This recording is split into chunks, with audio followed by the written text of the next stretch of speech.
Subgénero: horror de aislamiento y pánico masivo. País: México. Carretera Federal 45D, cerca de Fresnillo, Zacatecas. Tipo de final: revelación cósmica y desaparición. Desesperanzador. El calor era una manta sucia. El viejo B6 gemía bajo el cofre después de 12 horas de carretera, un sonido ronco que ya era parte del silencio. Martín odiaba los peajes nocturnos de la 45D, siempre lentos, siempre oliendo a diésel, a pavimento recalentado y al café quemado que bebían los empleados para sobrevivir el turno. Pero esta vez fue distinto. Frenó en la caseta 3. Las luces fluorescentes superiores parpadeaban con un pulso enfermo, como si estuvieran a punto de morir. Martín se inclinó para sacar la cartera de la guantera. El parabrisas, lleno de mosquitos secos, reflejaba la caja de cobro.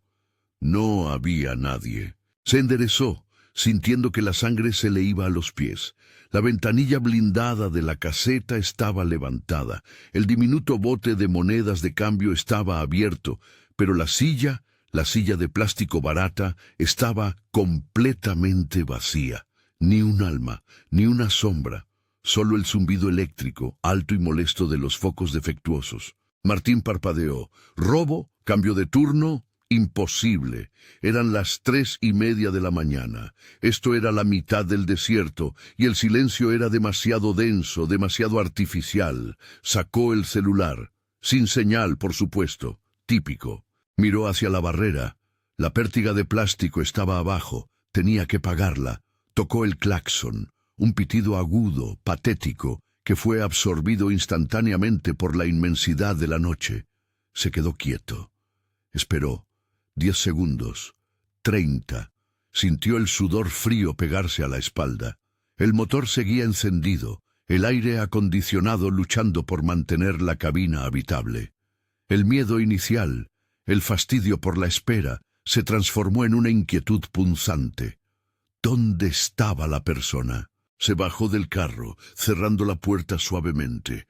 El ruido fue como un disparo en el silencio. El pavimento, aún caliente, quemaba las suelas de sus zapatos baratos. Caminó hasta la caseta, asomándose. Vio una taza de café a medio beber en el pequeño escritorio, aún humeante. Junto a ella, un paquete de galletas saladas abierto. Esto no era un abandono planeado. Esto era una interrupción abrupta, como si el encargado hubiera sido evaporado. No había manchas de sangre, no había vidrios rotos, solo una ausencia total. Martín estaba completamente solo en la isla de concreto. Detrás de él, la carretera que venía de Fresnillo era una línea negra, vacía, hasta el horizonte. Delante, la autopista sin iluminar se perdía en la oscuridad del desierto. Fue entonces cuando la radio, que había estado siseando estática en un volumen bajo, escupió algo. La señal se limpió de pronto. El sonido no era música ni un noticiero. Era una voz, profunda, gutural, sin inflexión humana, como si saliera del fondo de un pozo, pero con una resonancia de pánico genuino que te congelaba el cerebro. El volumen subió por sí mismo, perforando el silencio. Martín se quedó petrificado junto a la caseta. La voz era un loop, una orden, una advertencia desesperada que no estaba dirigida a él, sino al aire, a la nada. La frase se repetía sin descanso, golpeando el parabrisas como un insecto gigante. Cada vez que la voz decía «vienen», la palabra se distorsionaba en un chillido agudo, metálico, antes de reiniciar el ciclo. Martín sintió que el aire se le iba de los pulmones. Era un sonido oficial, pero roto, como si la emergencia fuera tan grande que había destrozado el protocolo de la transmisión. Regresó corriendo al coche, se metió, cerrando el seguro. La mano le temblaba tanto que le costó trabajo meter la llave para intentar encender el motor y cruzar la barrera a la fuerza. Mientras la voz de la radio taladraba, cierra todo, no veas afuera, ya vienen». Martín miró por el espejo retrovisor hacia el sur, la dirección de donde venía. Sus faros, que eran potentes, apenas iluminaban la cinta asfáltica vacía. Y en ese instante, en la oscuridad total más allá de la luz de su camioneta, vio que había algo. Algo grande. No era un animal. No se movía. Parecía estar absorbiendo la luz, creando un pozo de negrura absoluta justo en el borde de su campo de visión. Se expandía con una lentitud antinatural, como una mancha de aceite en agua sucia. Martín sintió que el corazón se le salía del pecho. La radio gritó de nuevo: «¡Ya vienen!». Esa mancha negra no tenía faros, no hacía ruido de motor, simplemente estaba ahí, respirando la luz de las estrellas, volviéndose más espesa, como si el propio asfalto se estuviera coagulando a 300 metros. Martín sintió un escalofrío que le resecó la garganta hasta dejarla de lija. Era un terror limpio, biológico, de depredador acercándose. La radio gritó: «Cierra todo, cierra todo, no veas afuera, ya vienen, ya vienen». «¿Cierra qué?», jadeó Martín pegándose al asiento. Sus manos estaban resbalosas en el volante. La barrera, el estúpido plástico rojo y blanco, seguía abajo. Si intentaba cruzarla a la fuerza, destrozaría el radiador. Pero si se quedaba ahí, esa cosa, ese vacío que crecía, lo alcanzaría. El tiempo de cálculo se acabó. El sonido del loop en la radio ahora sonaba como si se estuviera burlando de su indecisión. Tuvo que actuar. Abrió el seguro del coche y se obligó a salir de nuevo. El aire nocturno, que minutos antes había parecido un alivio comparado con la cabina del coche, ahora le olía a metal quemado y azufre. Corrió hacia la caseta de cobro por última vez. Necesitaba mover la barrera manualmente, si es que había un mecanismo. Se asomó por el hueco abierto. Vio el panel de control bajo el escritorio, lleno de botones viejos y cables. La terminal de cobro digital estaba encendida con un mensaje estático que decía: «Error de conexión, código 502». Buscó desesperadamente. Había un pequeño botón rojo sin etiqueta pegado debajo del mostrador, casi escondido. Lo presionó con el pulgar tembloroso. Un chasquido metálico resonó en la estructura del peaje. Martín miró hacia afuera. La barrera no se movió, pero un foco de emergencia, un flash naranja que no había notado antes, se encendió sobre la caseta, apuntando directamente a la carretera por donde venía. Y entonces lo vio con total claridad. La mancha negra no era una sombra, era una distorsión, como si el aire y el espacio a su alrededor estuvieran siendo arrugados, comprimidos en un punto central. Y lo que es peor, se estaba moviendo rápido ahora, sin la lentitud inicial. Se acercaba como un parásito que finalmente había detectado a su huésped. Regresó al coche de un salto. «¡A la mierda el radiador!», gritó encendiendo el motor. Puso la reversa, dándole un vistazo final a la carretera detrás de él, la que ya había recorrido. Vacía, como si él fuera el último vehículo en la faz de la tierra. Apretó el acelerador, se echó hacia atrás, sintiendo cómo los neumáticos patinaban brevemente sobre el concreto. La radio seguía rugiendo: «Cierra todo, no veas afuera, ya vienen». Puso primera y pisó el acelerador a fondo. El UP6 aulló. Se abalanzó contra la barrera de plástico. El impacto fue seco y brutal. Un sonido de madera y metal dobándose, un crujido asqueroso, y luego el coche saltó sobre el resto quebrado de la pértiga. La camioneta se sacudió violentamente. El golpe se sintió hasta en los dientes de Martín, pero cruzó. Estaba libre.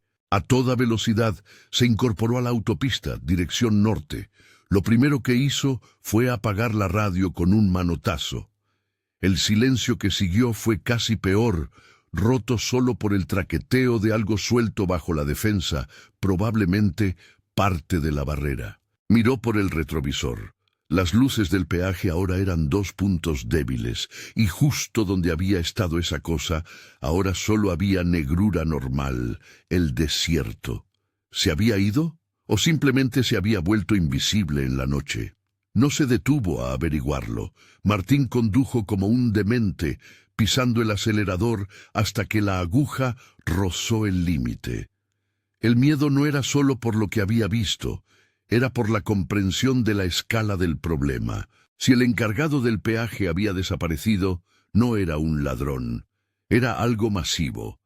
A los 5 minutos, mientras sus pulsaciones empezaban a normalizarse, vio la prueba irrefutable. Un tráiler. Estaba a un lado de la carretera, volcado de costado en la cuneta, con el morro destrozado y la carga de cajas de cartón esparcida. Lo que quedaba de las luces de emergencia parpadeaban débilmente. Martín desaceleró, sintiendo la necesidad periodística estúpida de confirmar el desastre. Se detuvo a unos 100 metros del accidente, sin apagar el motor. Se bajó. El aire seguía cargado, pero más quieto. Olía a aceite derramado. Caminó hacia el tráiler. La cabina estaba aplastada. No había rastro del conductor, ni una gota de sangre. Era como si el choque hubiera sido tan solo una distracción, una escenografía, y la verdadera acción hubiera ocurrido después. Pero lo que vio en el parabrisas roto del tráiler fue lo que hizo que se le revolviera el estómago de verdad. No era una nota. Era un mensaje garabateado con algo oscuro, grueso.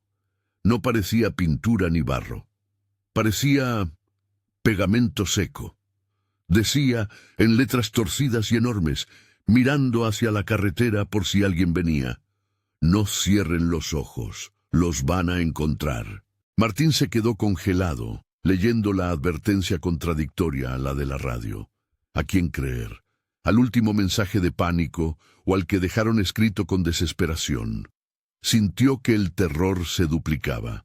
No veas afuera, decían. No cierres los ojos, decían. Levantó la vista hacia la oscuridad del desierto. Estaba rodeado, y se dio cuenta de algo peor. No había ni un solo grillo, ni un coyote. El desierto estaba muerto, silencioso. Él era el único sonido, el único punto caliente, atrayendo la atención de lo que fuera que había vaciado esa carretera. Tenía que irse, y rápido. Martín corrió de regreso a su coche. El olor a aceite y el mensaje en el parabrisas del tráiler quemándole las fosas nasales. No cierren los ojos. ¿Qué significaba? Que la amenaza era visual. ¿Y por qué la voz de la radio, aparentemente oficial, había ordenado lo contrario? No veas afuera. Era una paradoja diseñada para asegurar la perdición. Arrancó la camioneta, haciendo rechinar los neumáticos al girar bruscamente para volver a la autopista. Su mente corría más rápido que el motor. Si lo que fuera que había en el peaje estaba persiguiéndolo, la mejor estrategia era seguir adelante, llegar a la siguiente ciudad, al siguiente puesto de control. Fresnillo había quedado atrás. Ahora solo quedaba la noche y un desierto interminable hasta el próximo pueblo fantasma. Apretó los dedos contra el volante, sintiendo la vibración del motor como la única señal de vida confiable. 10 minutos más de velocidad insensata, 140 kilómetros por hora, y entonces vio la luz. No eran los faros de otro coche que venía en sentido contrario. Eran luces estroboscópicas, rojas y azules, girando rápidamente, más adelante. Era un retén, un puesto de la Guardia Nacional o algo parecido. Por un momento sintió un alivio tan intenso que le mareó. Gente, autoridad, protección. Poco a poco redujo la velocidad. El retén estaba instalado justo después de una curva suave, usando barricadas portátiles de plástico naranja. Había 2 camionetas oficiales, pero solo una con las torretas encendidas.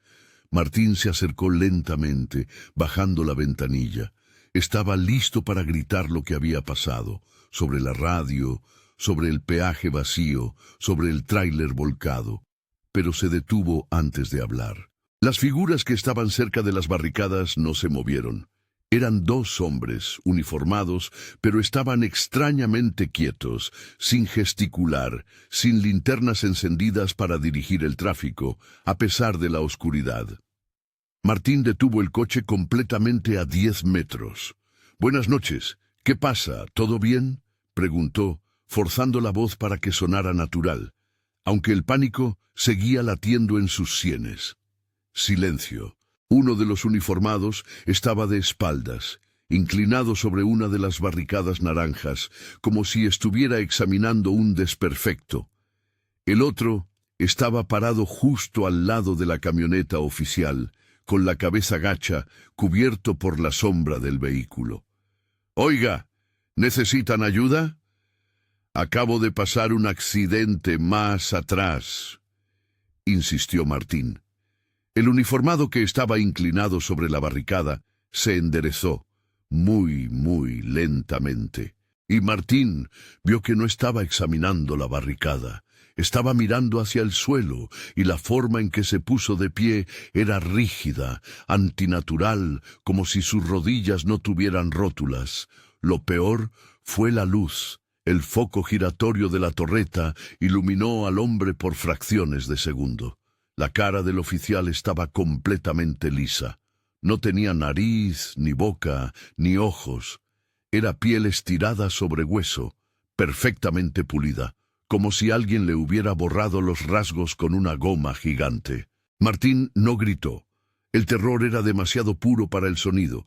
Solo hubo un vacío helado en su pecho. El ente, porque no era humano, giró la cabeza en su dirección.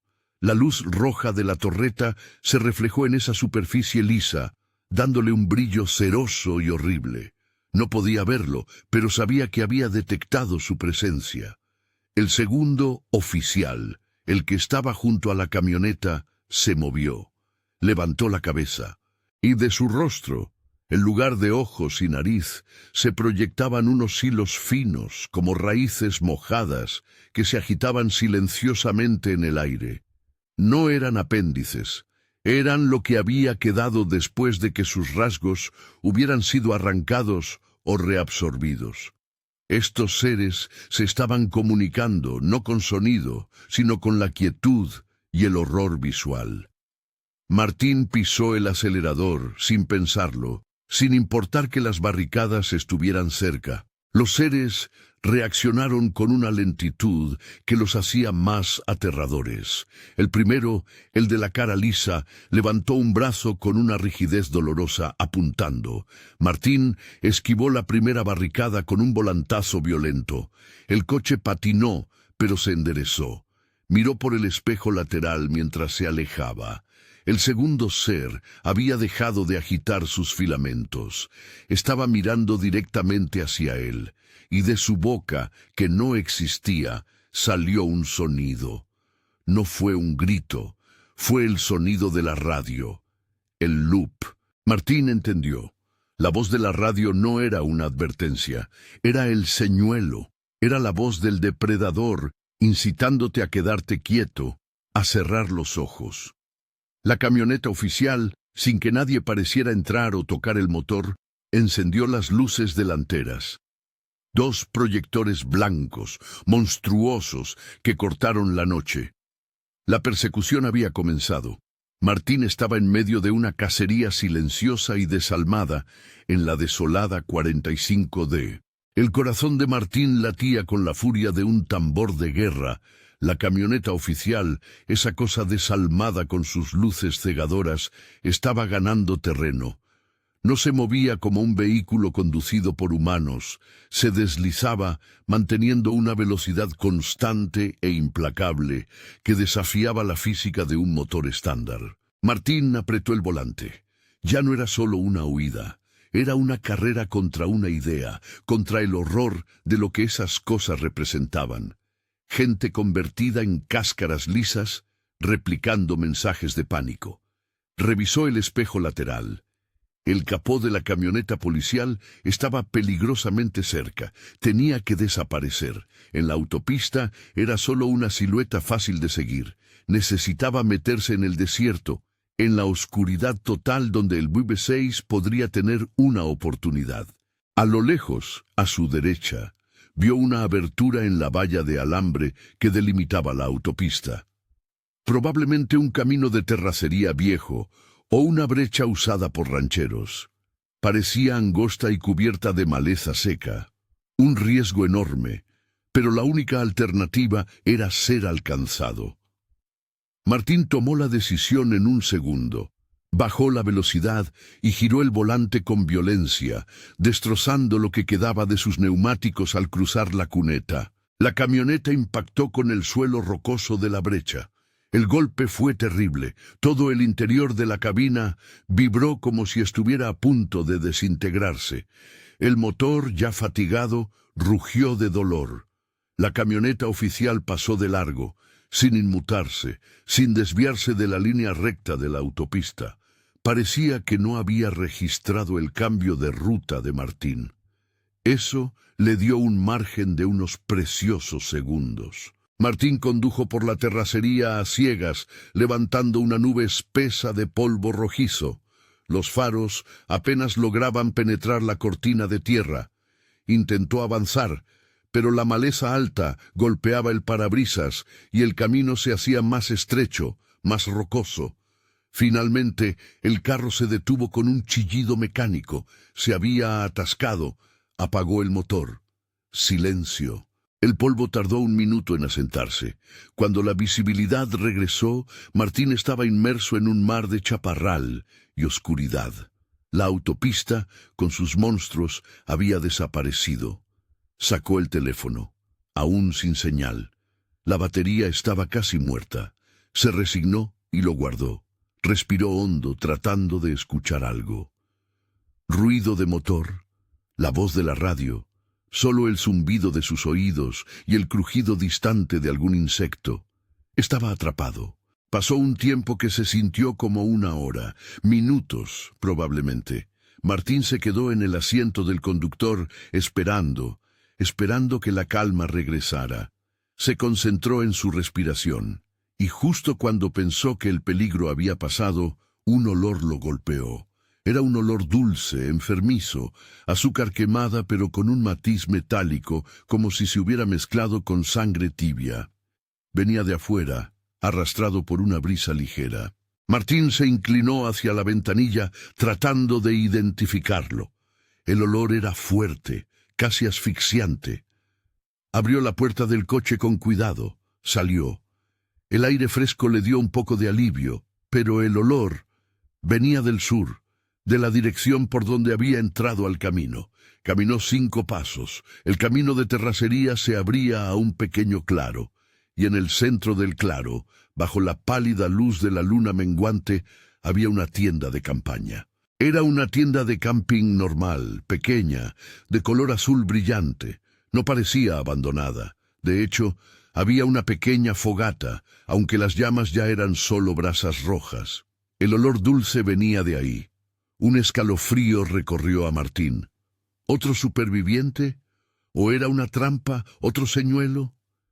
Se acercó lentamente, pisando las ramas secas. «Hola, ¿hay alguien ahí?», susurró. Su voz sonó ronca y quebradiza. Silencio. Se detuvo en la entrada de la tienda. Vio una mochila tirada a un lado, junto a unos zapatos deportivos. Parecía que alguien había ido a acampar tranquilamente, lejos del mundo. Martín se arrodilló, tomó la mochila y la abrió con cuidado. Dentro, solo ropa, una linterna y una identificación. Una licencia de conducir. Ana Laura Martínez, 27 años. Él estaba a punto de gritar su nombre, de avisarle que el horror estaba en la autopista, cuando notó algo que hizo que se le helara la sangre. Las brasas rojas de la fogata. Junto a ellas, un recipiente de metal. El olor dulce venía de ahí. El recipiente contenía un líquido espeso, oscuro, hirviendo suavemente sobre las brasas.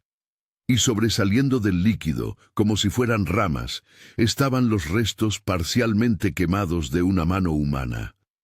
Doblada. La mano estaba desollada y cubierta por esa sustancia azucarada. Estaba siendo cocinada. Martín se levantó de un salto, retrocediendo. El miedo puro se convirtió en náuseas. No era un superviviente. Ana Laura Martínez era la cena, o quizás el cocinero había regresado. Y en ese instante, en el fondo del claro, entre los arbustos secos, escuchó un sonido que rompió el silencio. No era el loop de la radio, ni el zumbido eléctrico de la autopista.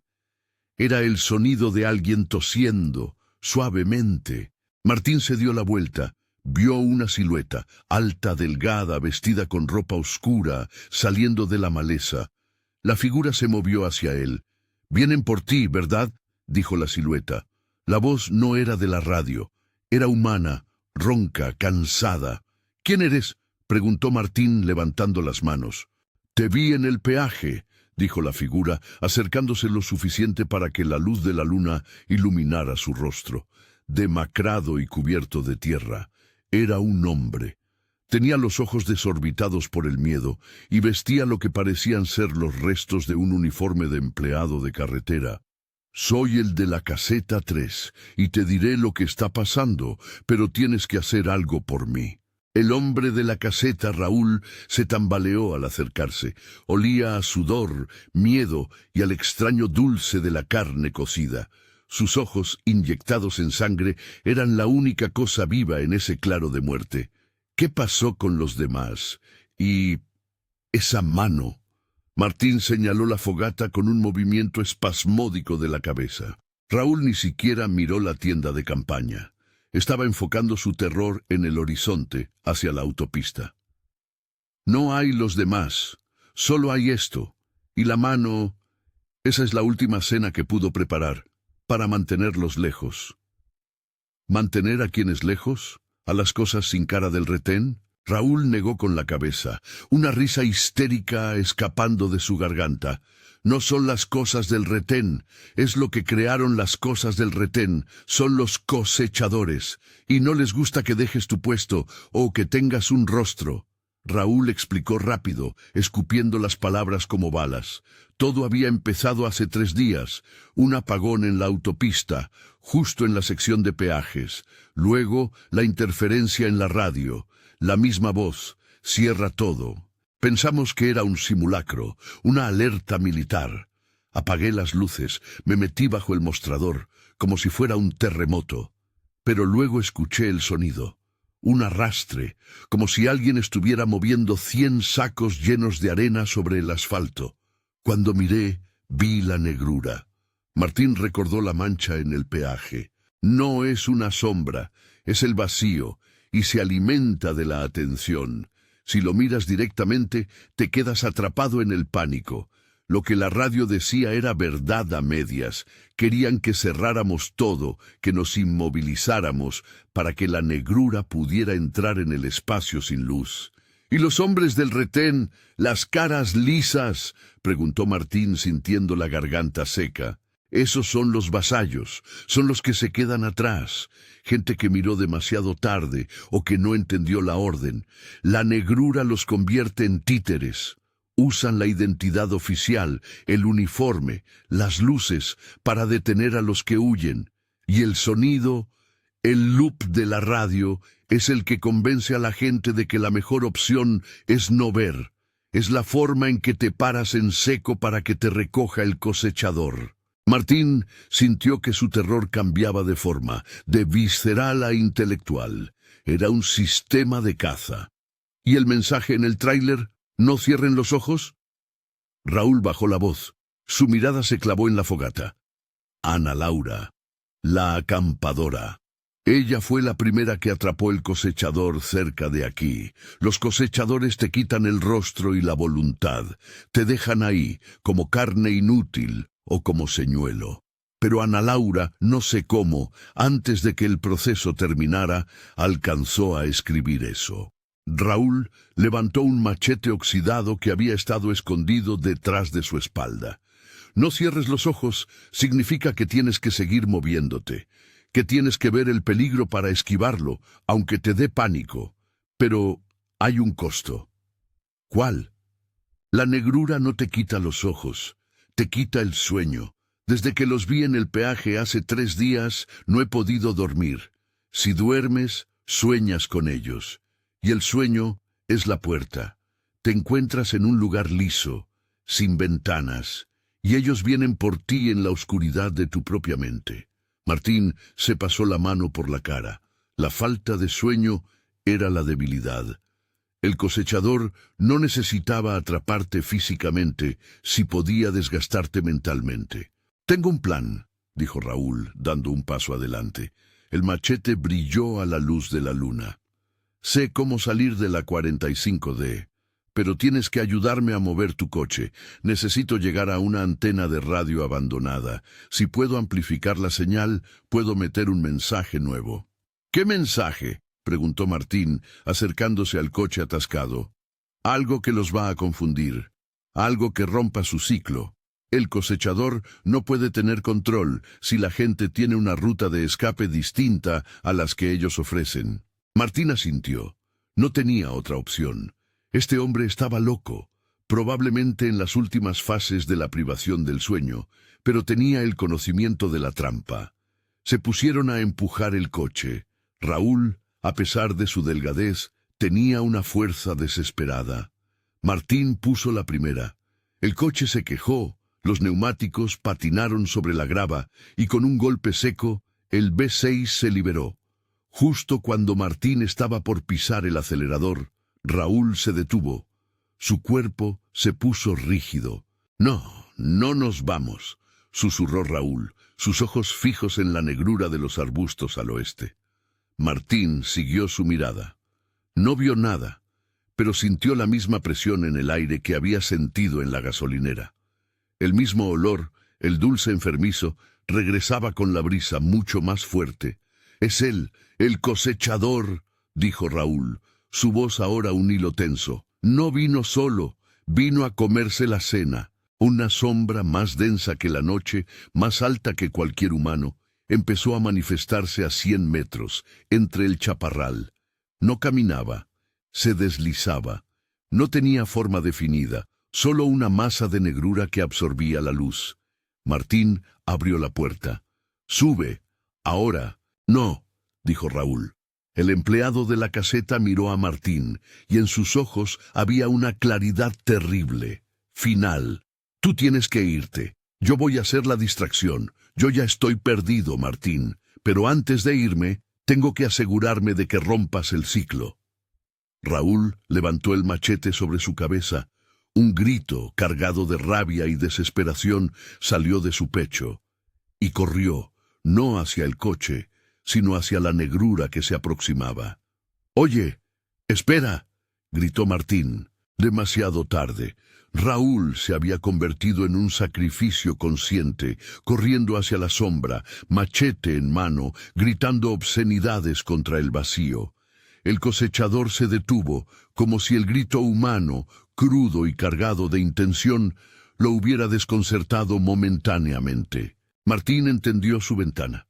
Pisó el acelerador, haciendo rugir el V6 una vez más, dirigiéndose hacia la dirección opuesta, lejos del enfrentamiento de Raúl y la sombra.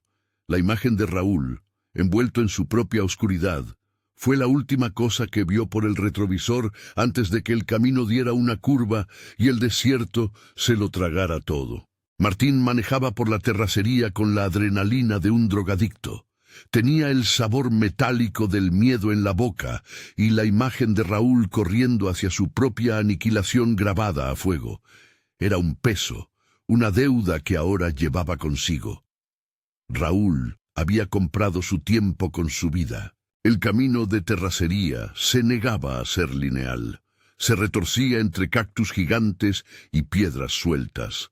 Necesitaba regresar a la autopista, pero sabía que los vasallos, las cáscaras con uniforme, debían estar patrullando. Condujo otros 20 minutos. El coche se quejaba con cada bache. Finalmente vio algo a lo lejos, una estructura alta y oxidada que se alzaba sobre el desierto. La antena de radio. Era una monstruosidad de metal abandonada, de las que se usaban antes de que las redes de fibra óptica invadieran el país. Estaba en una pequeña loma, conectada a un edificio de concreto tan viejo que parecía haber sido atacado por el tiempo. Martín aceleró por última vez. Subió la loma, frenando la camioneta justo al lado del muro exterior del edificio. Se bajó. El viento del desierto silbaba entre los cables de la antena, un sonido de ultratumba. La puerta de metal del edificio estaba abierta, chirriando ligeramente. El lugar apestaba a humedad y a ratas muertas.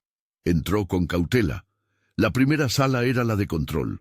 Tableros llenos de interruptores polvorientos, medidores rotos.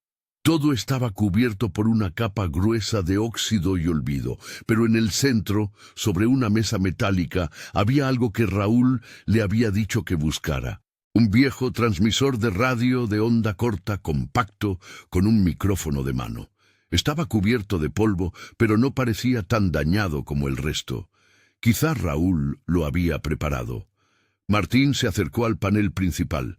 Raúl le había dicho: «La antena está activa, pero no conectada a nada. Solo necesitamos energía de emergencia y el transmisor para enviar cualquier cosa al aire.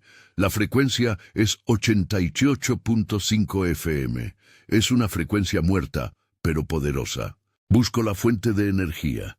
Detrás de una pared falsa encontró un generador diésel viejo. Lo revisó. Tenía un cuarto de tanque de combustible. Suficiente. Martín tiró de la cuerda. El generador tosió, escupió humo negro y luego cobró vida con un estruendo glorioso y ruidoso que rompió el silencio. Las luces de emergencia del edificio, 2 bombillos amarillos colgantes, se encendieron débilmente. Se dirigió al transmisor, conectando los cables al panel de control. El transmisor cobró vida con un zumbido. La pantalla digital, milagrosamente, mostró 88.5 FM. Ahora venía la parte difícil. ¿Qué hacer? El cosechador y los vasallos operaban con un mantra de inmovilización. Cierra todo. No veas afuera.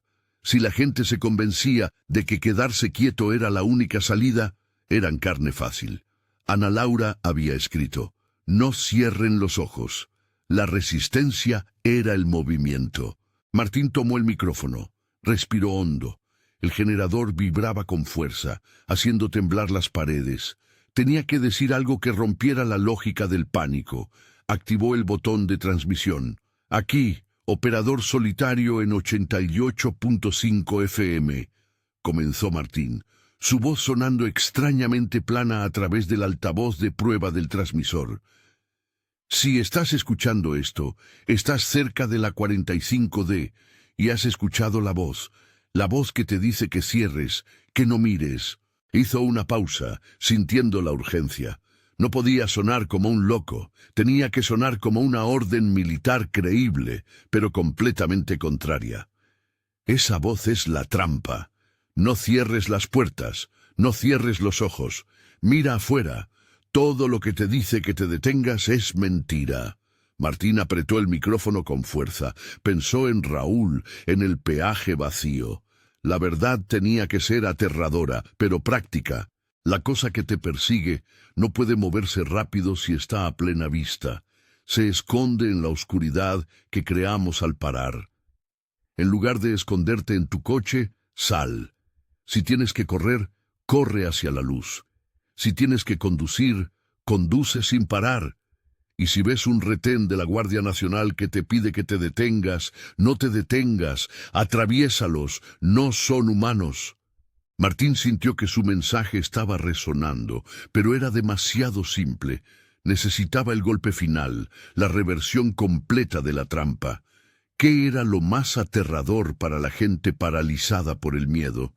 Saber que la autoridad es el enemigo.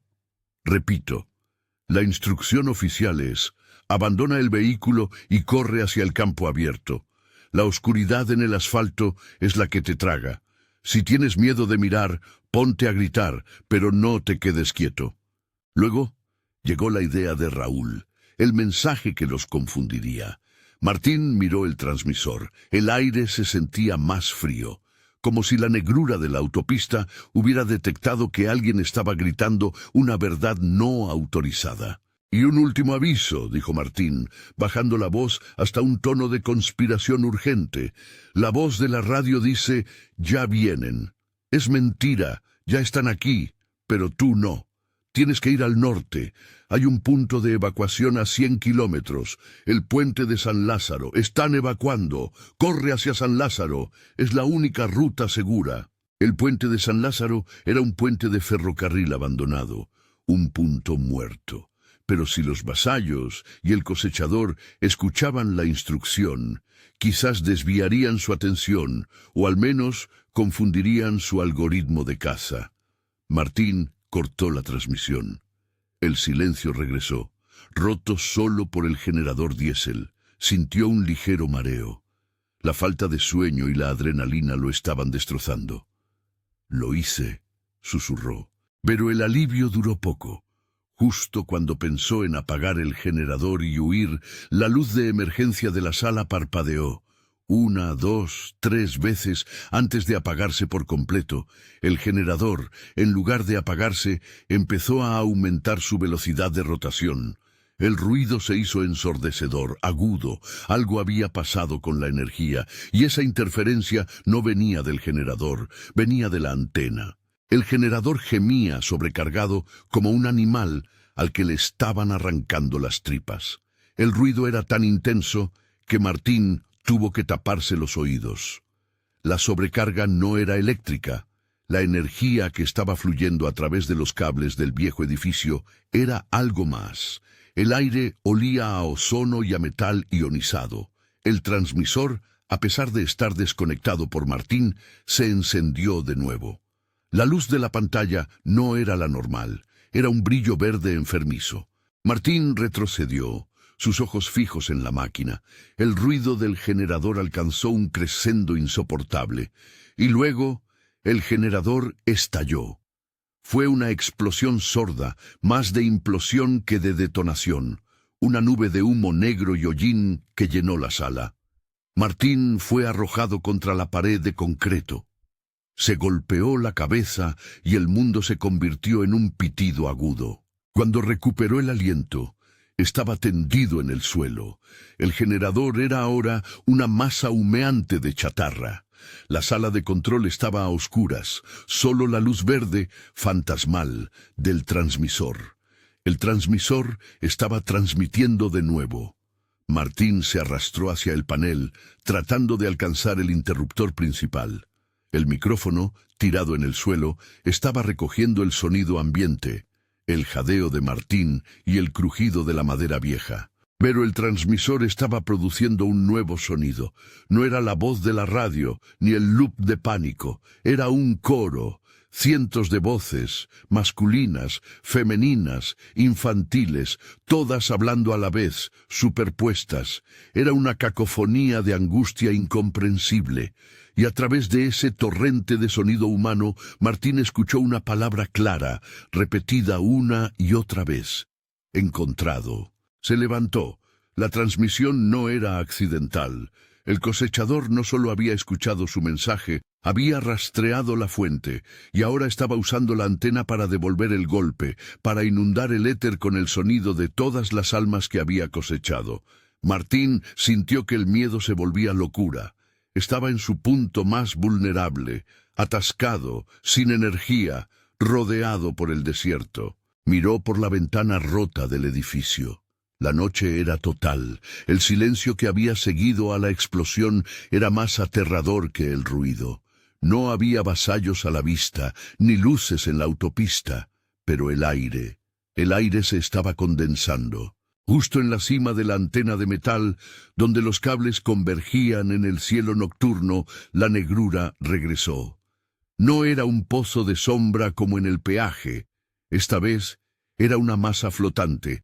Se retorcía y se hacía más espesa, como una tormenta que se formaba en el centro del metal oxidado. El cosechador estaba usando la antena como un faro. Estaba concentrando su presencia. Martín tenía que salir de ahí.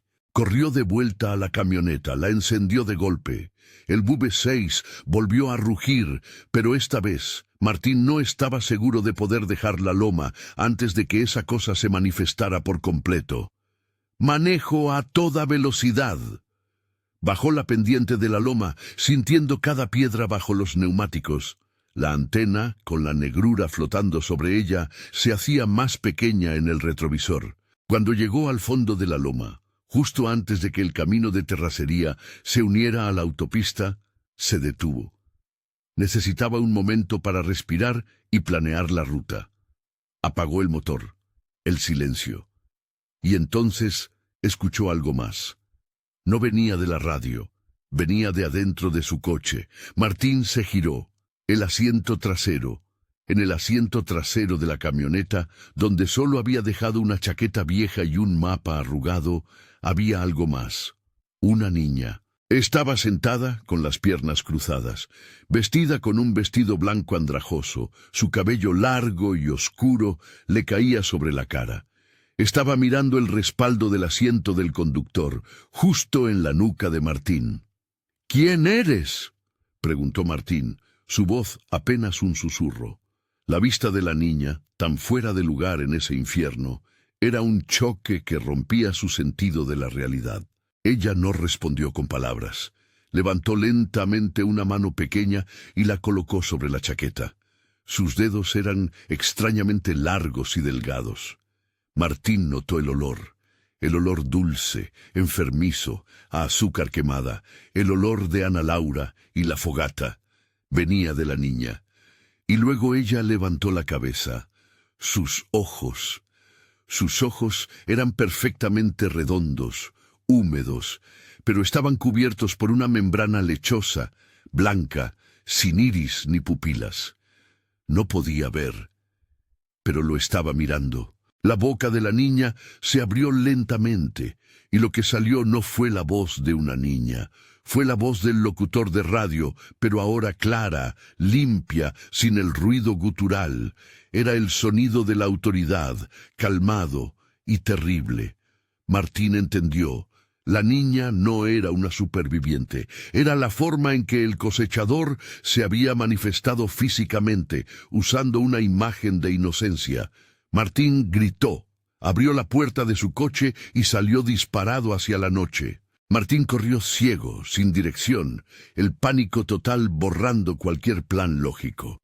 No importaba si corría hacia la autopista o hacia el desierto, solo necesitaba alejarse de ese coche, de esa cosa con cara de niña.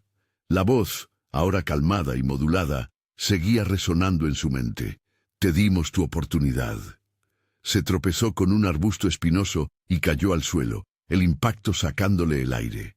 Se quedó ahí, jadeando, el corazón latiendo tan fuerte que creyó que lo oirían. Intentó levantarse, pero el agotamiento, el terror y la falta de sueño lo habían alcanzado finalmente. Se arrastró detrás de una roca grande. Si dormía, soñaría con ellos, y el sueño era la puerta. Pero si no dormía, el delirio lo haría un blanco fácil. Estaba atrapado en el bucle final de la cacería.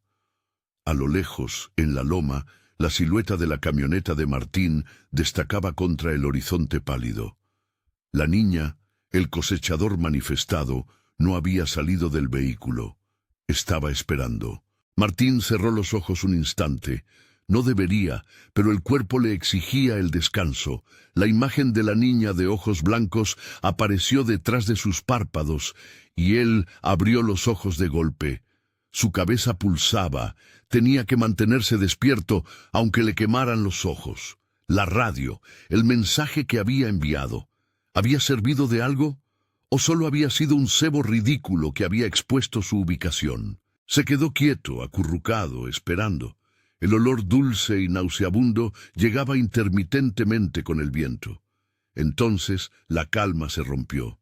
Luces, faros dobles, potentes, que venían del norte, de la dirección por donde había huido. No era un solo vehículo, eran varios, y venían rápido. Martín se asomó por detrás de la roca. Eran 3 o 4 coches, viajando juntos. Parecían vehículos civiles, no vasallos. Y lo que es más importante, No venían por la autopista, venían por el camino de terracería, justo donde él estaba escondido. Al principio pensó que se dirigían a su coche, a la loma, pero luego escuchó el sonido. No era el ruido habitual de los motores en la noche, era un grito de batalla, desesperado y ronco, amplificado por un megáfono roto. «Abre los ojos, maldita sea, mira la luz, hacia el norte, San Lázaro». Martín se quedó petrificado. La gente. El mensaje había llegado. Sus ojos siguieron la línea de las luces. El primer vehículo era una camioneta pick-up vieja, con alguien en el asiento del copiloto, gritando a través del megáfono. Los otros coches venían muy pegados, acelerando brutalmente sobre la grava. El mensaje que él había transmitido, la mentira sobre el puente de San Lázaro, había funcionado como un detonante de pánico, pero no un pánico paralizante, sino uno que incitaba a la acción. Había gente corriendo hacia la supuesta evacuación. Martín se puso de pie, saliendo de su escondite. «¡Aquí, por aquí!», gritó agitando los brazos. La camioneta pick-up frenó bruscamente a su lado, levantando una nube de polvo. «¡Súbete, güey, súbete!», gritó el conductor. Era un hombre con barba, de mediana edad, con una mirada tan histérica como la de Raúl. Martín se abalanzó hacia el asiento trasero, justo cuando el conductor pisaba el acelerador. Los otros vehículos pasaron de largo siguiendo la estela, todos dirigiéndose al norte, hacia la nada. «¿Escucharon la radio?», preguntó Martín, respirando con dificultad. «Sí, el hombre de la caseta nos dijo», gritó el copiloto señalando con el megáfono. «Dijo que no pararan por nada, que no miráramos la autopista, que nos meteríamos por caminos de tierra hasta San Lázaro. Es la única salida».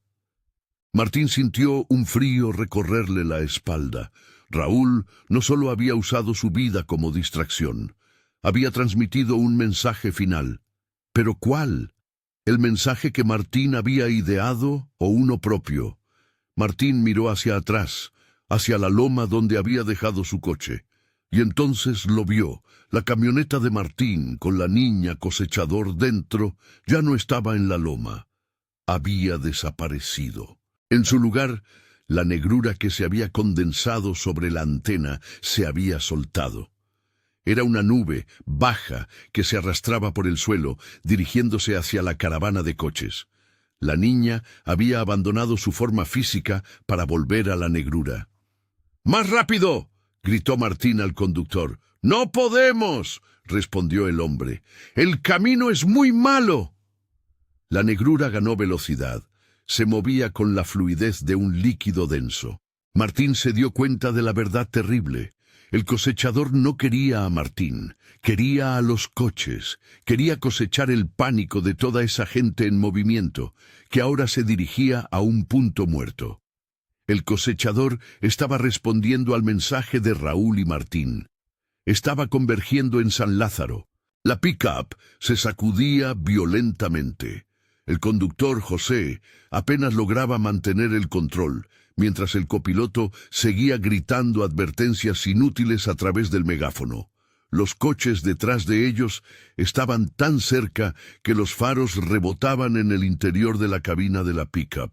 Era una estampida de miedo, dirigida por una mentira y perseguida por la manifestación oscura de la entidad. Martín se giró para mirar hacia atrás. La negrura se había transformado. Ya no era una nube pegada al suelo. Se había levantado tomando una forma vagamente humanoide, inmensa, hecha de vacío puro. Medía al menos 5 metros de alto y se movía con pasos largos, silenciosos, aplastando el chaparral. El miedo golpeó a los ocupantes de la camioneta. José, el conductor, empezó a hiperventilar, sus manos temblando en el volante. «¡Está cerca! ¡Nos va a alcanzar!», gritó el copiloto. «¡Acelera!», gritó Martín, pero José estaba paralizado. El cosechador estaba a menos de 200 metros. Su forma era un insulto a la geometría, y en el centro de su masa oscura, Martín creyó ver, por un instante, un brillo blanco, los ojos sin iris de la niña. Martín sabía que si el cosechador tocaba el vehículo, todos terminarían como Raúl o el encargado del peaje. O peor, se convertirían en vasallos sin rostro, gritando el loop del pánico. Tomó la decisión. Tenía que distraerlo, tenía que romper la línea. «Para el coche», le gritó a José. «Estás loco. Si paramos, morimos». «No, si corremos todos juntos, morimos juntos. Necesito romper el patrón». Martín se abalanzó sobre el asiento delantero, alcanzó el volante y giró violentamente, obligando a José a pisar el freno. La pick-up se deslizó de lado, frenando en seco.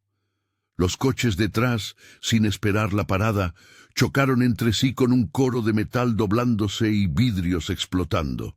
La caravana se convirtió en un nudo de caos. El cosechador se detuvo. Había detectado la interrupción. Martín abrió la puerta de la pick-up. «Quédense aquí, no miren hacia él, cierren los ojos, pero no se queden quietos». Era un híbrido de las dos advertencias, esperando que la contradicción funcionara como escudo. Saltó del coche y corrió hacia el nudo de coches accidentados. El cosechador había desviado su atención, enfocándose en el caos. Su masa se acercaba, lenta, inexorablemente, hacia el primer coche que había chocado. Martín corrió por el exterior. Necesitaba llegar al último coche, el menos dañado, o la negrura consumiría a todos. El cosechador, a 50 metros de la masa de metal, empezó a emitir un sonido. No era el loop, ni el coro de almas. Era un silbido bajo, un sonido de aire escapando de una presión inmensa. Martín llegó al último vehículo, un sedán destrozado por la parte delantera.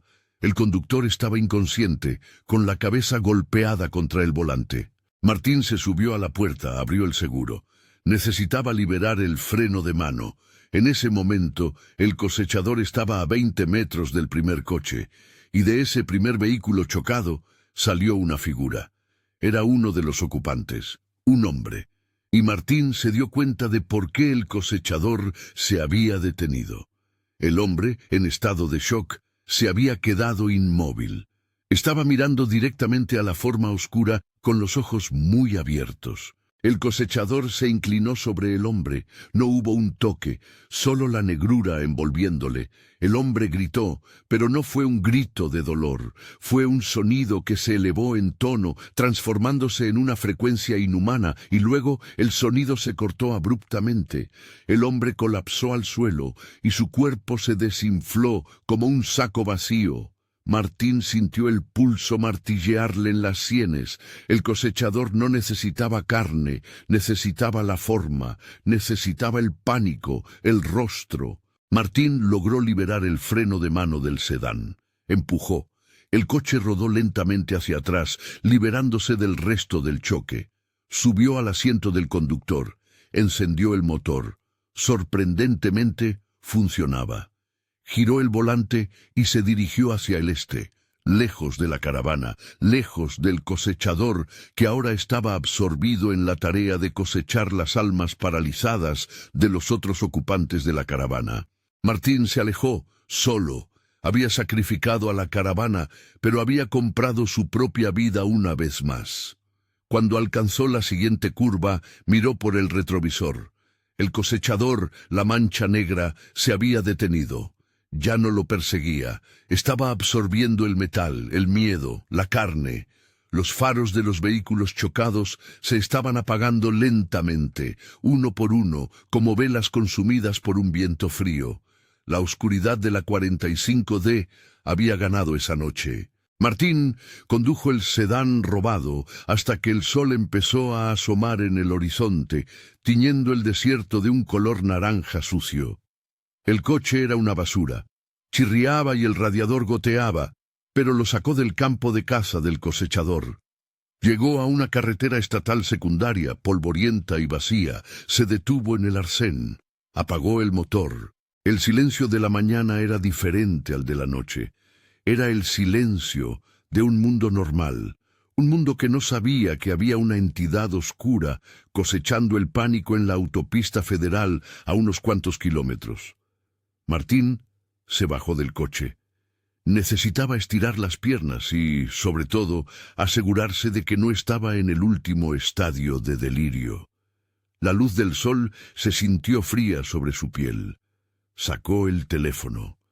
Milagrosamente, en esa carretera secundaria, tenía una barra de señal. Tenía que llamar a la policía, a alguien, pero ¿qué iba a decir? Una niña demoníaca que era un cúmulo de negrura absorbió a una caravana de coches que convencí de ir a un puente abandonado. Lo encerrarían en un psiquiátrico, o peor, lo etiquetarían como el autor de las desapariciones de la 45D. Marcó el número de su esposa, el pánico de una vida normal de regreso, de la necesidad de justificar su tardanza, de explicar por qué estaba manejando un coche robado y destrozado. Ella contestó al segundo tono, la voz somnolienta. «Martín, ¿dónde estás? Dijiste que llegabas anoche». Estoy bien», dijo Martín tratando de mantener la calma. «Tuve un problema, un accidente en la carretera, un desvío». «¿Un desvío? ¿En la 45D? ¿Por qué no llamaste?» No había señal. «Escucha, necesito que me recojas. Estoy en la Estatal 57, cerca de un pueblo que se llama Cedral. Y necesito que no me hagas preguntas, por favor. Solo ven». Ella dudó. «Martín, estás sonando extraño. ¿Estás bien de verdad?» «Estoy vivo. Eso es todo lo que importa». Colgó antes de que ella pudiera insistir. Martín se sentó en el escalón del coche. El sedán tenía un rasguño profundo en la puerta trasera, y cuando Martín lo examinó a la luz del día, se dio cuenta de que no era un rasguño. Eran marcas de dedos, 5 líneas paralelas, profundas, como si uñas de acero hubieran intentado abrir la puerta desde dentro. La niña, el cosechador, había estado en el coche con él cuando saltó. Había intentado salir o detenerlo, y había dejado esas marcas como una firma antes de regresar a la negrura.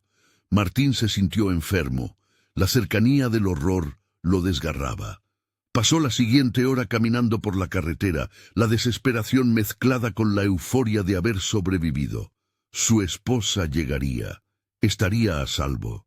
Cuando finalmente vio el Honda Civic azul familiar, Martín sintió que las rodillas le flaqueaban. Seguridad. Su esposa, Laura, detuvo el coche. Salió corriendo. Era una mujer pequeña, con el pelo recogido, que vestía una bata.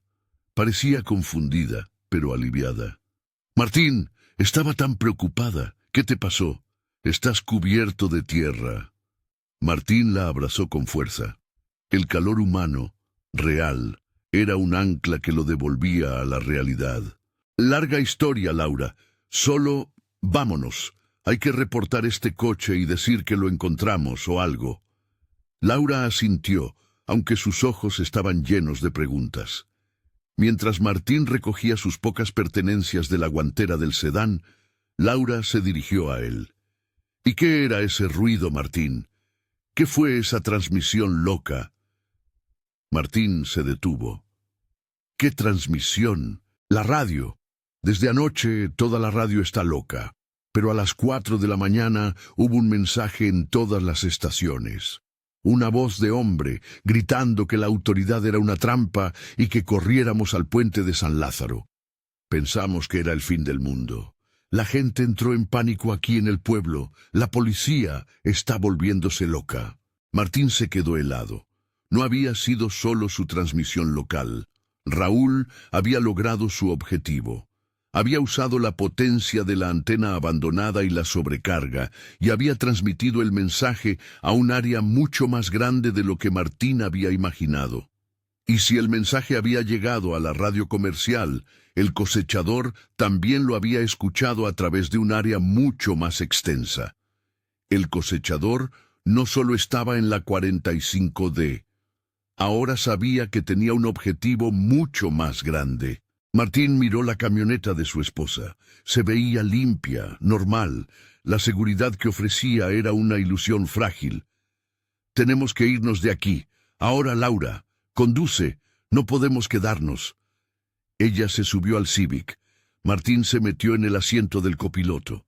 Laura encendió el motor. Lo primero que pasó fue que la radio se encendió automáticamente. El sonido no era música, era un noticiero. La voz de un locutor serio, profesional. Martín y Laura se miraron. Esto era real. El locutor bajó la voz a un tono grave, de máxima emergencia. Martín sintió que el aire se le salía de los pulmones. Había un nuevo loop, pero este no venía de la niña, este venía del gobierno. Martín extendió una mano temblorosa y apagó la radio. Laura, tenemos que ir a un lugar sin gente, lejos de la carretera. ¿Por qué, Martín? La orden es que nos quedemos en casa. ¡Esa es la trampa!, gritó Martín. La trampa es la instrucción. El cosechador está usando a la autoridad. La autoridad es el vasallo más grande. El terror de Martín era palpable. Si el cosechador había logrado infiltrarse en la transmisión de emergencia nacional, la cacería ya no era local. Era una pandemia de pánico. Laura puso el coche en reversa, pero antes de acelerar, Martín vio algo en el espejo lateral. El sedán robado que acababa de dejar. La puerta del conductor estaba abierta, y en el interior, en el asiento trasero, había algo. Un uniforme de la Guardia Nacional, limpio, doblado cuidadosamente, y al lado, un machete oxidado. Raúl, el empleado de la caseta, no se había ido. Se había quedado en el sedán. Martín sintió un frío mortal. Raúl había muerto o había sido cosechado justo antes de que Martín se fuera. Y lo que es peor, ¿quién había conducido el sedán hasta la carretera secundaria para encontrarse con Martín? No había sido Martín. El delirio y el agotamiento habían creado un conductor fantasma. Alguien o algo lo había llevado hasta su esposa. El cosechador lo había entregado. Y ahora, el cosechador estaba dentro del Civic. Martín se giró hacia su esposa. Ella estaba mirando hacia el frente, sus manos en el volante. «Laura», dijo Martín. Ella giró la cabeza. Su rostro no era liso, pero sus ojos estaban extrañamente fijos. Y en la mano, ella sostenía el control de volumen de la radio. «Ya estamos aquí, Martín», dijo Laura. Su voz era la misma que la de Martín en el noticiero. Era el sonido de la autoridad, calmado y terrible. «El destino es la casa, el destino es el silencio. Cierra todo, Martín».